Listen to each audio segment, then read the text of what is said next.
O IRB Brasil acaba de reportar um lucro de 143 milhões de reais no quarto trimestre, um salto de 27% em um ano. Mas nem tudo é festa. A receita de prêmios caiu 5,4% na comparação anual. Esse baixo volume de novos negócios frustrou os bancos e acendeu um alerta no mercado. Será que o turnaround do IRB realmente engrenou para o longo prazo? Ou essa falta de crescimento vai limitar os lucros da empresa?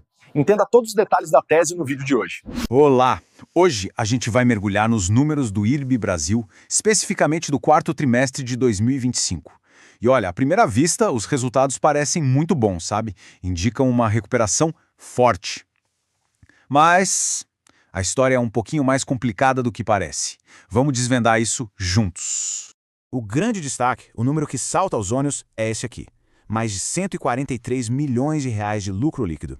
É um crescimento bem expressivo que de cara já sinaliza uma virada, e uma virada bem positiva para a companhia. Para a gente entender o cenário completo, nossa análise vai ter 4 paradas. Primeiro, a gente explora essa tensão central da história. Depois, os pontos que sustentam essa recuperação. Em seguida, os desafios que ainda existem. E por fim, claro, o que esperar do futuro do IRB.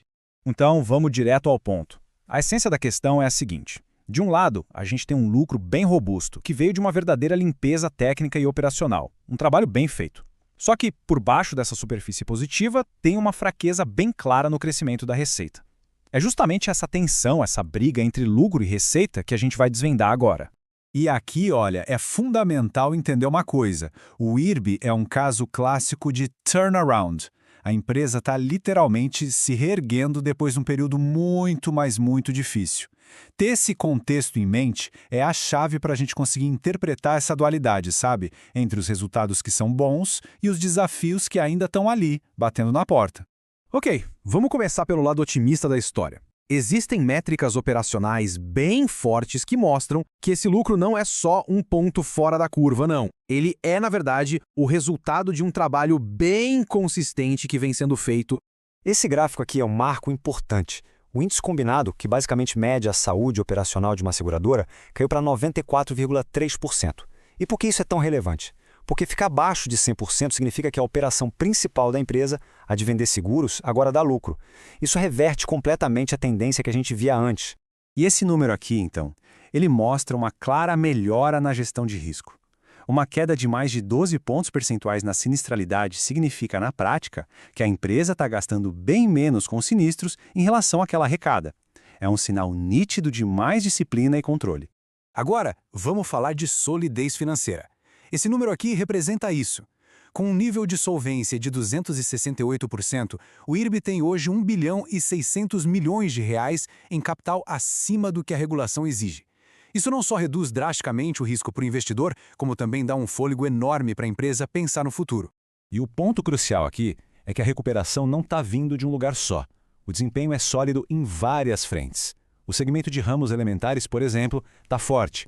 O de vida, que dava prejuízo, agora deu um pequeno lucro. E para completar, o resultado financeiro também cresceu bastante. É uma melhora espalhada. Bom, mas uma análise que se preze tem que olhar os dois lados da moeda, certo?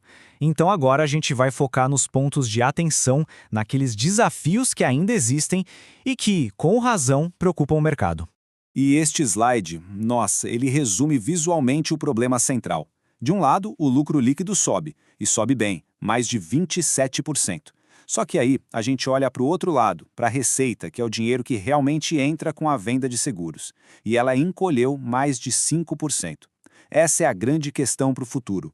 Como é que se sustenta o lucro se a receita não acompanha? E além da queda na receita, tem outras fraquezas que a gente precisa ficar de olho. O segmento de vida, por exemplo, apesar de ter dado um pequeno lucro, ele ainda tem um prejuízo técnico. O índice combinado está em 110%. Já o retorno sobre o patrimônio, o famoso ROI, está em 11,7%. E por que isso é um ponto de atenção? Porque esse retorno está abaixo do que se estima como custo de capital. Ou seja, o retorno gerado ainda não compensa o risco do investimento. E por fim, um ponto importante. Essa recuperação toda vem de ajustes de limpeza, não de expansão de novos negócios. E essa preocupação não é só nossa, não. Essa citação aqui, receita decepcionante, resume bem o que o mercado está pensando. Os principais analistas financeiros usaram essa palavra para classificar o faturamento, reforçando que essa preocupação é um consenso entre os especialistas da área. Ok, então a gente tem essa briga de forças, né? Lucro subindo de um lado, receita caindo do outro. Diante disso, o que será que o futuro reserva para o IRB? É o que a gente vai ver agora, analisando a estratégia da empresa e os principais desafios que ela tem pela frente para consolidar de vez essa virada. O caminho à frente pode ser visto em 3 etapas. No curto prazo, a missão é simples: confirmar que a recuperação é para valer. Já no médio prazo, o foco muda para consolidar a operação e começar a usar aquele capital que está sobrando. E lá na frente, no longo prazo, o grande desafio é provar que essa rentabilidade é sustentável, que não foi só um voo de galinha. Olhando mais de perto para o médio prazo, para os próximos 1 ou 2 anos, a gestão tem um plano bem claro. Primeiro, fortalecer a operação de ramos elementares aqui no Brasil. Segundo, finalmente botar a ordem na casa do segmento de vida, para que ele se torne consistentemente lucrativo. E terceiro, achar bons jeitos de usar aquele capital extra para gerar mais valor. Mas, mesmo que todo esse plano de recuperação dê certo, alguns riscos estruturais vão sempre existir. A concorrência com os gigantes globais é sempre muito intensa. A exposição a catástrofes, a eventos climáticos, isso é uma constante no setor. E, claro, mudanças nas regras do jogo, na regulação, sempre podem impactar o negócio. E com isso, a gente chega à pergunta de $1 milhão, que resume toda essa nossa análise. A limpeza operacional foi feita, a casa parece estar em ordem, a grande questão que fica no ar é: será que a companhia consegue agora religar os motores do crescimento e transformar essa recuperação numa história de rentabilidade que dura de verdade a longo prazo? Bom, chegamos ao fim. Queria agradecer muito a companhia de todos até aqui. E claro, se esse tipo de análise mais detalhada, mais a fundo faz sentido para você, não se esqueça de se inscrever aqui no canal do Você Especialista para continuar recebendo outros conteúdos assim. E só lembrete importante, todo este material tem um caráter puramente informativo, educacional, tá bom? Ele não representa de jeito nenhum uma recomendação de compra ou de venda de qualquer ativo financeiro.